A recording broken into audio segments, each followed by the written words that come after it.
ವಿದ್ಯಾರ್ಥಿಗಳೇ, 10ನೇ ತರಗತಿಯಲ್ಲಿ ನೀವೆಲ್ಲರೂ ಕೂಡ ಅಭ್ಯಾಸವನ್ನು ಮಾಡ್ತಾ ಇದ್ದೀರಿ. ನಿಮಗೆ 2ನೇ ಅಧ್ಯಾಯ ಬಹುಪದೋಕ್ತಿಗಳ ಒಂದು ಪಾಠವನ್ನು ಈಗಾಗಲೇ ಮುಗಿಸಿದೆ.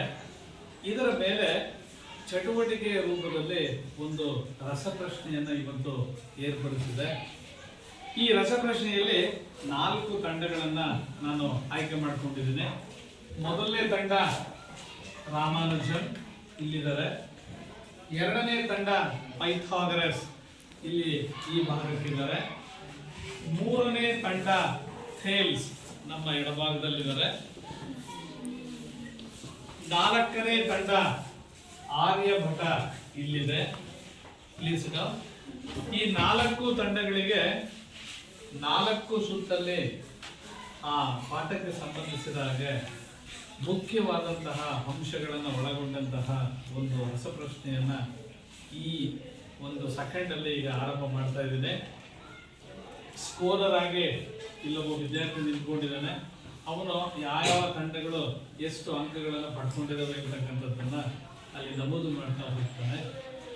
4 ತಂಡದವರು ಉತ್ತರವನ್ನು ಕೊಡದೆ ಹೋದರೆ ಹಿಂಬದಿಯಲ್ಲಿ ಕೂಡ್ತಿರ್ತಕ್ಕಂತಹ ವಿದ್ಯಾರ್ಥಿಗಳಿಗೆ ಉತ್ತರ ಹೇಳುವ ಅವಕಾಶ ಇರುತ್ತೆ. ಇದರ ಸದುಪಯೋಗವನ್ನು ನೀವು ಮಾಡ್ಕೋಬೇಕು ಅಂತ ಹೇಳ್ತಾ, ಈಗ ಮೊದಲನೇ ಪ್ರಶ್ನೆ, ಮೊದಲನೇ ತಂಡಕ್ಕೆ ರಾಮಾನುಜನ್ ತಂಡಕ್ಕೆ ಪ್ರಶ್ನೆ ಹೀಗಿದೆ. ಅಂಕಗಣಿತದ ಮೂಲ ಪ್ರಮೇಯವನ್ನ ಹೇಳಿ.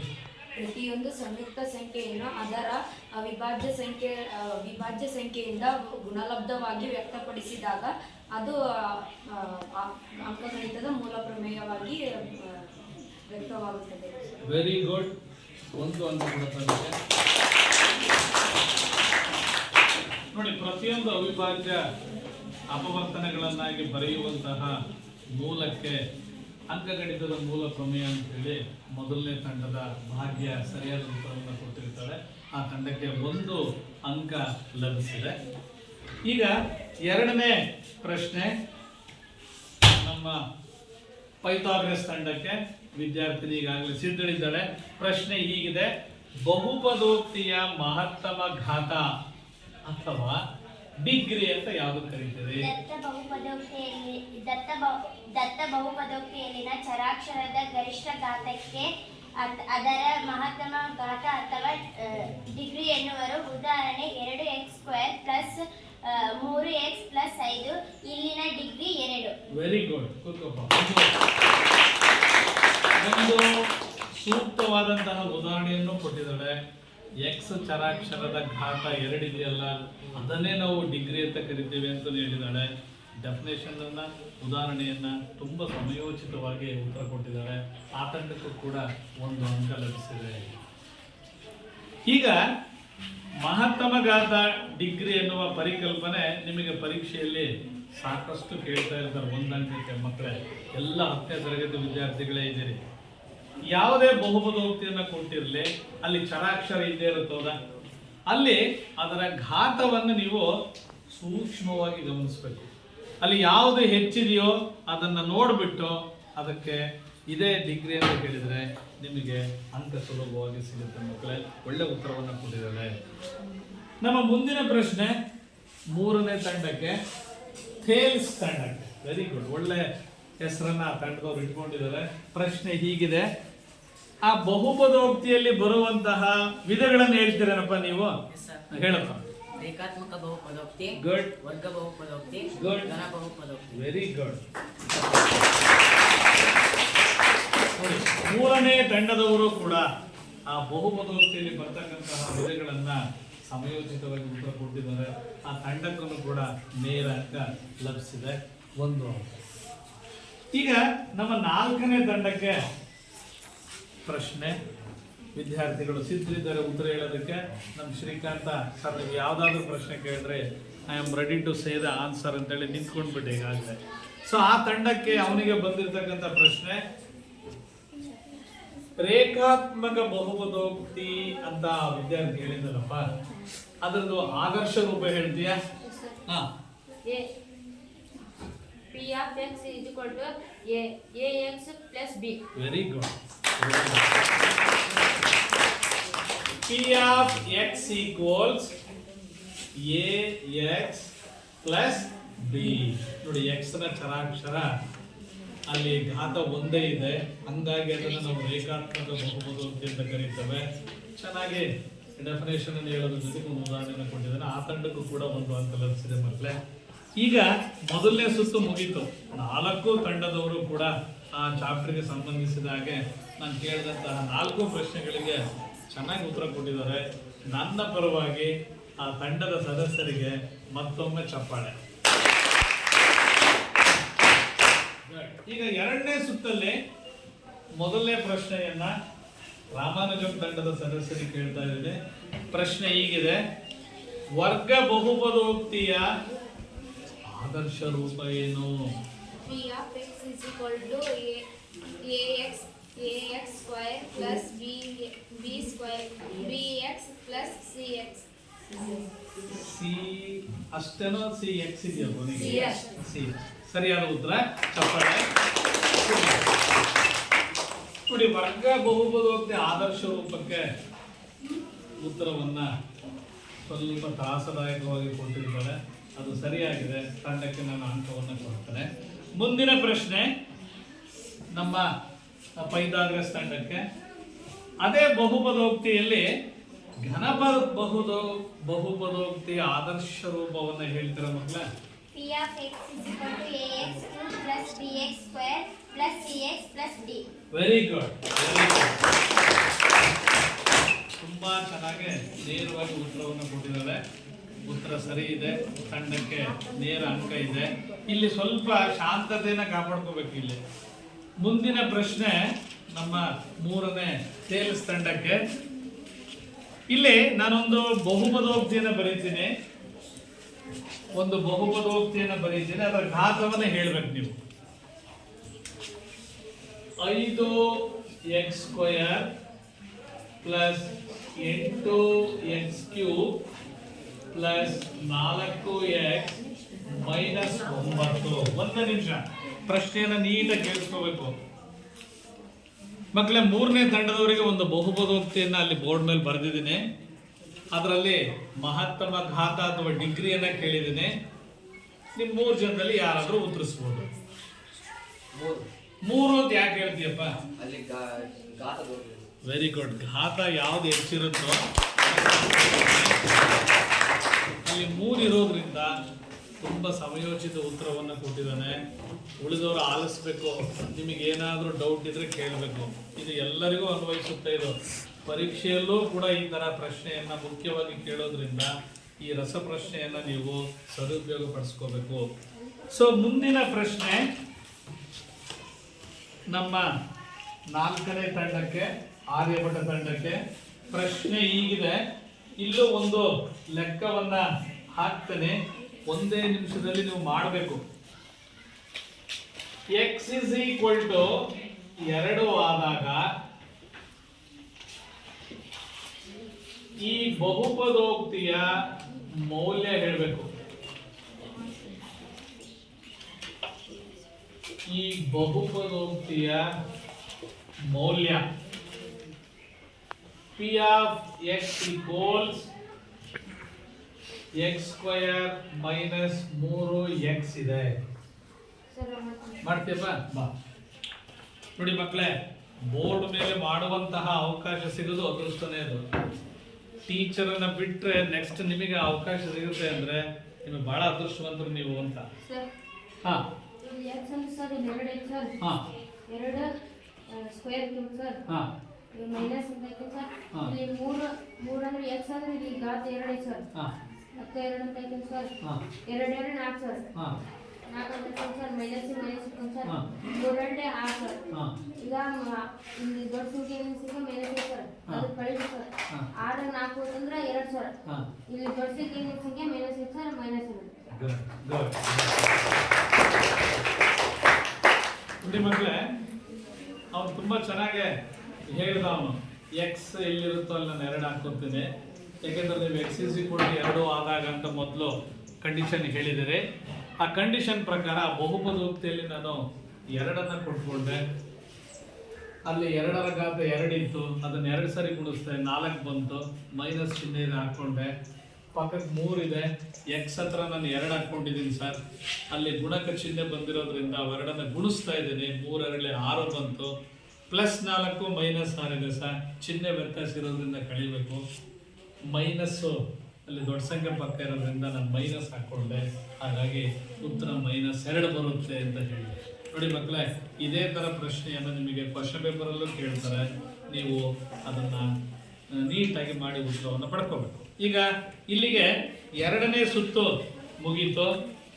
ಬಹಳ ಚೆನ್ನಾಗಿ ತಂಡದ ಸದಸ್ಯರು ಉತ್ತರವನ್ನು ಹೇಳ್ತಾ ಈ ಘಟಕವನ್ನು ಚೆನ್ನಾಗಿ ಓದ್ಕೊಂಡು ಬಂದು ಸಿದ್ಧತೆಯನ್ನು ಮಾಡ್ಕೊಂಡಿದ್ದಾರೆ. ಅವ್ರಿಗೆ ಮತ್ತೊಮ್ಮೆ ನಿಮ್ಮೆಲ್ಲರ ಪರವಾಗಿ ವಿಶೇಷವಾದಂತಹ ಚಪ್ಪಾಳೆಯನ್ನು ಹಾಕ್ತಾರೆ. ಓಕೆ ಮಕ್ಕಳೇ, listen to me, look here. ಈಗ 3ನೇ ಸುತ್ತನ್ನ ಆರಂಭ ಮಾಡ್ತಾ ಇದ್ದೀನಿ. 3ನೇ ಸುತ್ತಲ್ಲಿ ಮೊದಲ ಪ್ರಶ್ನೆಯನ್ನು ಹೇಳಲಿಕ್ಕೆ ನಮ್ಮ ವಿದ್ಯಾರ್ಥಿನಿ ಈಗಾಗಲೇ ಸಿದ್ಧಳಿದ್ದಾಳೆ. ಪ್ರಶ್ನೆ ಹೀಗಿದೆ: ಬಹುಪದೋಕ್ತಿಗಳ ಶೂನ್ಯತೆಯ ರೇಖಾಗಣಿತೀಯ ಅರ್ಥ ತಿಳಿಸಿ. ಹೇಳಪ್ಪ. ನಕ್ಷೆಯಲ್ಲಿ ವಕ್ರ x ಅಕ್ಷವನ್ನು x ಅಕ್ಷವನ್ನು ಎಷ್ಟು ಬಾರಿ ಛೇದಿಸುತ್ತದೆಯೋ ಆ ರೇಖೆಯನ್ನು ಶೂನ್ಯತೆ, ಆ ಸಂಖ್ಯೆ ಶೂನ್ಯತೆ, ಆ ಒಟ್ಟು ಸಂಖ್ಯೆ ಶೂನ್ಯತೆ ಆಗಿರುತ್ತದೆ. ಮತ್ತೊಮ್ಮೆ ಸ್ಪಷ್ಟವಾಗಿ ಹೇಳ್ತೀರಾ? ಹೇಳಿದ್ದವ ಆನ್ಸರ್ ಅನ್ನ, ಆದ್ರೆ ಗ್ಯಾಪ್ ಆಯ್ತು. ಹಾಗೆ ಹೇಳ್ತೀರಪ್ಪ, ಹೇಳು. ನಕ್ಷೆಯಲ್ಲಿ ದತ್ತ ವಕ್ರರೇಖೆಯು x ಅಕ್ಷ ಎಷ್ಟು ಬಾರಿ ಸೂಚಿಸುತ್ತದೆಯೋ ಆ ನಕ್ಷೆಯನ್ನು ಶೂನ್ಯತೆ ಎನ್ನುವರು. ನೋಡಿ, ನಾವು ಏನು ವಕ್ರರೇಖೆ ಇದೆಯಲ್ಲ, ಅದು x ಅಕ್ಷವನ್ನ ಎಷ್ಟು ಬಾರಿ ಸಂಧಿಸಿದೆ, ಛೇದಿಸಿದೆ, ಅದನ್ನ ನಾವು ಬಹುಪದೋಕ್ತಿಗಳ ರೇಖಾಗಣಿತೀಯ ಶೂನ್ಯತೆ ಅಂತೇಳಿ ಕರೀತೇವೆ. ನೀವು ಕೊಟ್ಟಂತ ಉತ್ತರ ಸರಿ ಇದೆ. ನಿಮಗೆ ನೇರ ಅಂಕ. ಈಗ ಮಕ್ಕಳೇ, ನಾನು 2ನೇ ತಂಡಕ್ಕೆ ಒಂದು ನಕ್ಷೆಯನ್ನು ಬರೀತೀನಿ. ಇಲ್ಲಿ ಅದರ ಶೂನ್ಯತೆ ಎಷ್ಟು ಅಂತ ಹೇಳಬೇಕು. ಇದು y ಅಕ್ಷ, ಇದು x ಅಕ್ಷ ಮಕ್ಕಳೇ. y dash x o x dash ಅಂತ ಬರ್ಕೊಂಡಿದ್ದೀನಿ. ಇಲ್ಲಿ ಆ ವಕ್ರರೇಖೆ ಹೀಗಿದೆ, ಹೀಗೆ. ಡಿಗ್ರಿ ಅಲ್ಲ, ಸಾರಿ, ಶೂನ್ಯತೆ ಎಷ್ಟಿದೆಯಪ್ಪ ಅಲ್ಲಿ ತೋರಿಸ್ತೀಯ ಅಲ್ಲಿ 2 ಬಾರಿ ಇಲ್ಲಿ ಅಂತ ಬಾ ನೋಡೋಣ.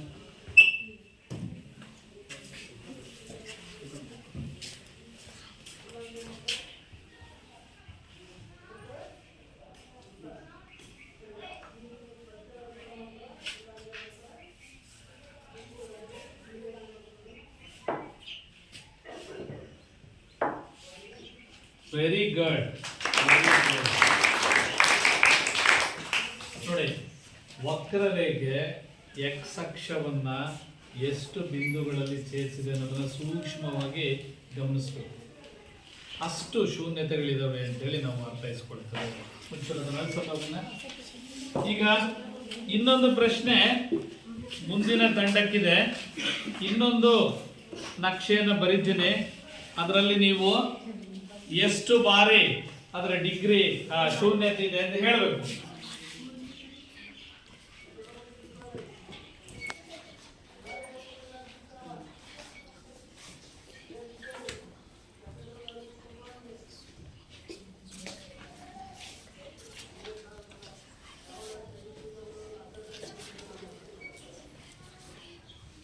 ಇದಕ್ಕೆ ಪ್ರಶ್ನೆಗೆ ಉತ್ತರ 3ನೇ ತಂಡದವ್ರು ಹೇಳಬೇಕು.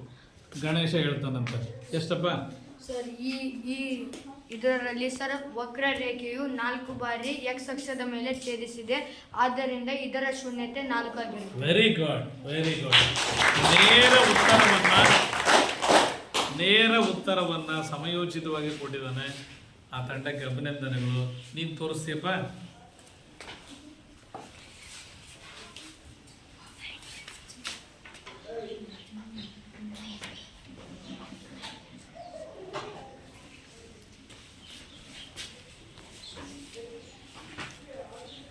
ನಾಲ್ಕು ಬಾರಿ ಆ ವಕ್ರರೇಖೆಯು x ಅಕ್ಷವನ್ನ ಛೇದಿಸಿದೆ ಅಂತೇಳಿ ಆ ವಿದ್ಯಾರ್ಥಿ ಅಲ್ಲಿ ಗುರುತಿಸೋದ್ರ ಮೂಲಕ ಸಮಯೋಚಿತವಾಗಿ ತುಂಬಾ ಸುಲಲಿತವಾಗಿ ಹೇಳೋದ್ರ ಮೂಲಕ ಉತ್ತರವನ್ನು ಕೊಟ್ಟಿದ್ದಾನೆ.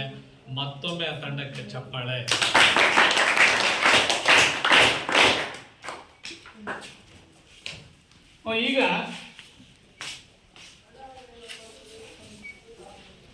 ಈಗ ಕೊನೆಯ ಪ್ರಶ್ನೆ ಈ ಸುತ್ತಲ್ಲಿ 4ನೇ ತಂಡಕ್ಕೆ. ಅವ್ರಿಗೂ ಒಂದು ಸವಾಲಿದೆ, ಕಪ್ಪು ಹಲಗೆ ಮೇಲೆ ಲೆಕ್ಕ ಮಾಡುವಂತಹದ್ದು. ಅದನ್ನು ಚೂರು ರಬ್ ಮಾಡಪ್ಪ. ಇಲ್ಲಿ ಒಂದು ಬಹುಪದೋಕ್ತಿಯನ್ನು ಕೊಟ್ಟು ಅದರ ಶೂನ್ಯತೆಗಳನ್ನು ಕಂಡುಹಿಡಿಯಿರಿ ಅಂತ ಕೇಳಿದ್ದೇನೆ. ಆ ಲೆಕ್ಕವನ್ನು ಇಲ್ಲಿ ಹಾಕ್ತಾನೆ ಆ ವಿದ್ಯಾರ್ಥಿ. ಆ ತಂಡದವರು ಯಾರು ಬಂದ್ ಮಾಡ್ತಾರೆ ನೋಡೋಣ. P of X equals 5x minus 3 ಆದರೆ ಇದರ ಶೂನ್ಯತೆಯನ್ನು ಕಂಡುಹಿಡಿಯಿರಿ ಅಂತ ಕೇಳ್ತಾನೆ. ಬಾರಪ್ಪ, ತಂಡದ ಸದಸ್ಯ ಶ್ರೀಕಾಂತ ಈಗ ಬೋರ್ಡ್ ಮೇಲೆ ಮಾಡೋದ್ರ ಮೂಲಕ ಉತ್ತರವನ್ನ ಪಡ್ಕೊಳ್ತಾನೆ. ನೀವೆಲ್ಲ ಸೂಕ್ಷ್ಮವಾಗಿ ಗಮನಿಸಬೇಕು ಸರ್. ಅವನು P of X equal to 0 ಆಗುತ್ತೆ ಸರ್. ಇಲ್ಲಿ ಸರ್ 5x ಮೈನಸ್ 3 ಅಂತ ಸರ್. ಇಲ್ಲಿ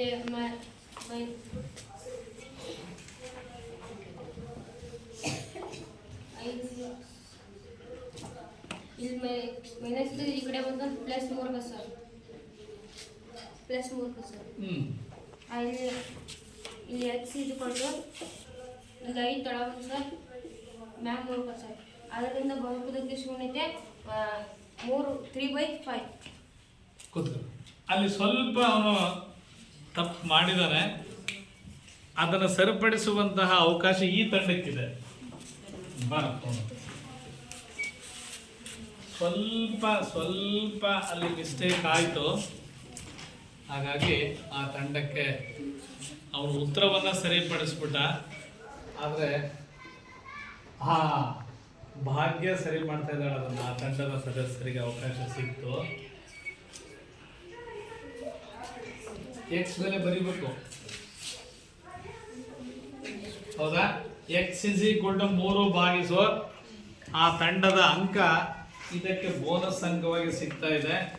ಸೊ ಈ ತಂಡದವರಿಗೆ ನೀವು ಚಪ್ಪಾಳೆಯನ್ನು ತಟ್ಟೋದ್ರ ಮೂಲಕ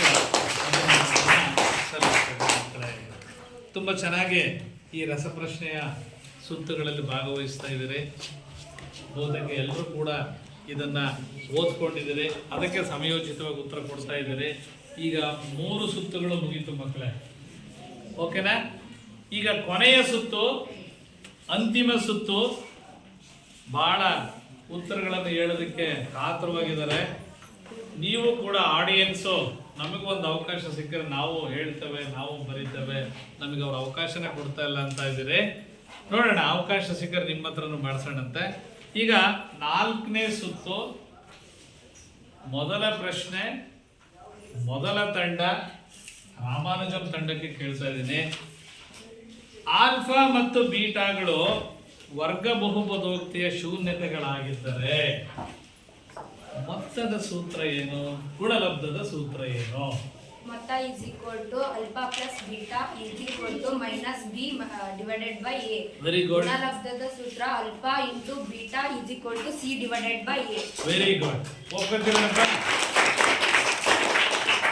ಮೊತ್ತ alpha plus beta equals minus B by A. ಹಾಗೆ ಗುಣಲಬ್ಧ alpha into beta is equal to C ಭಾಗಿಸು ಎ, ಸಿ ಬೈ ಎ ಆಗಿದೆ. ಸರಿಯಾದ ಉತ್ತರವನ್ನೇ ಕೊಟ್ಟಿದ್ದಾರೆ. ಇನ್ನ ಮುಂದಿನ ಪ್ರಶ್ನೆ ನಮ್ಮ ಪೈಥಾಗರಸ್ ತಂಡಕ್ಕೆ. ಅವರಿಗೂ ಕಪ್ಪು ಹಲಗೆ ಮೇಲೆ ಲೆಕ್ಕವನ್ನು ಬಿಡಿಸುವಂತ ಅವಕಾಶ ಇದೆ. ಇಲ್ಲಿ ನೋಡಿ, ಟಿ ಸ್ಕ್ವಯರ್ ಮೈನಸ್ 15ರ ಶೂನ್ಯತೆಗಳನ್ನ ಕಂಡು ಹಿಡಿಯಿರಿ. ಶೂನ್ಯತೆ ಕಂಡು ಹಿಡಿಯಿರಿ. ಯಾರು ಬರ್ತೀರಿ ತಂಡದ ಸದಸ್ಯರು ಬಿಡಿಸೋದಕ್ಕೆ? ಬಾರ.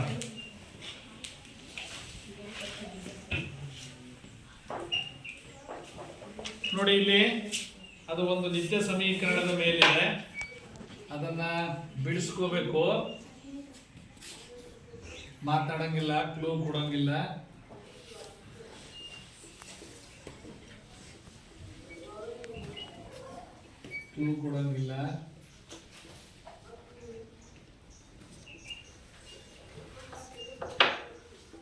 ಕ್ಲೂ ಕೊಡೋಂಗಿಲ್ಲ.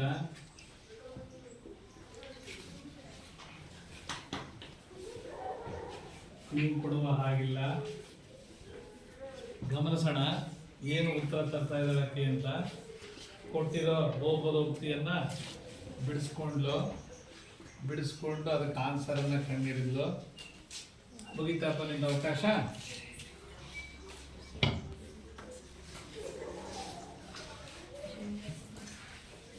ಆಯ್ತು, ಉತ್ತರ ಬರೆದ್ಬಿಟ್ಟು ಬಾ ಈ ಕಡೆ. ಸಮಯ ಬೇಗ ಸಮಯ ಆಗುತ್ತಪ್ಪ. ಬೇಗ ಬೇಗ ಬೇಗ.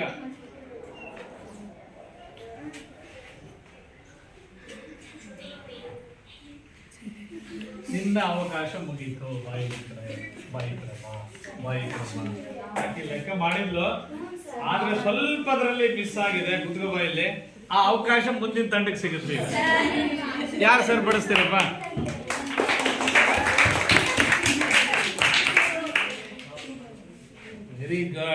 Very good. ನೋಡಿ, ಪ್ರತಿಯೊಂದನ್ನು ನಾನು ಗಮನಿಸ್ತಾ ಇರ್ತಾನೆ. ಅಲ್ಲಿ 15 ಇದೆಯಲ್ಲ, ಅದನ್ನು ನಾವು ಸ್ಪ್ಲಿಟ್ ಮಾಡಿಕೊಂಡ್ರೆ ರೂಟ್ 15 ಅಂತ ಮಾಡ್ಕೋಬೇಕು. ಹೌದಾ?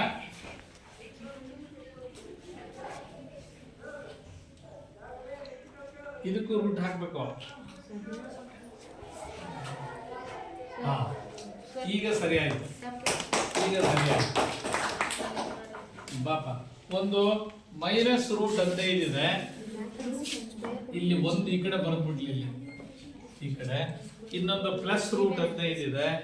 t = +√15 ಮತ್ತು t -√15 ಸರಿಯಾದ ಉತ್ತರ. ಅದಕ್ಕೆ ಬೋನಸ್ ಅಂಕ. ಆ ತಂಡಕ್ಕೆ ಬೋನಸ್. ಗುಡ್. ಸೊ ಈಗ ಮುಂದಿನ ತಂಡಕ್ಕೆ ಪ್ರಶ್ನೆ.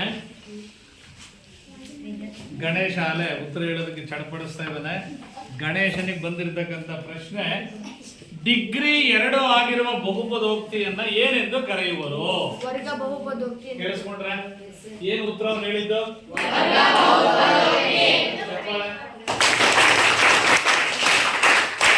ಒಂದು ಉದಾಹರಣೆ ಬರೀದ್ಯಪ್ಪ ವರ್ಗ ಬಹುಪದೋಕ್ತಿಗೆ? ಕೊಡಪ್ಪ.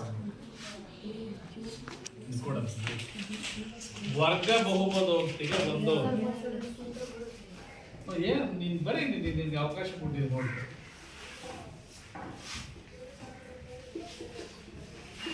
ಗುಡ್.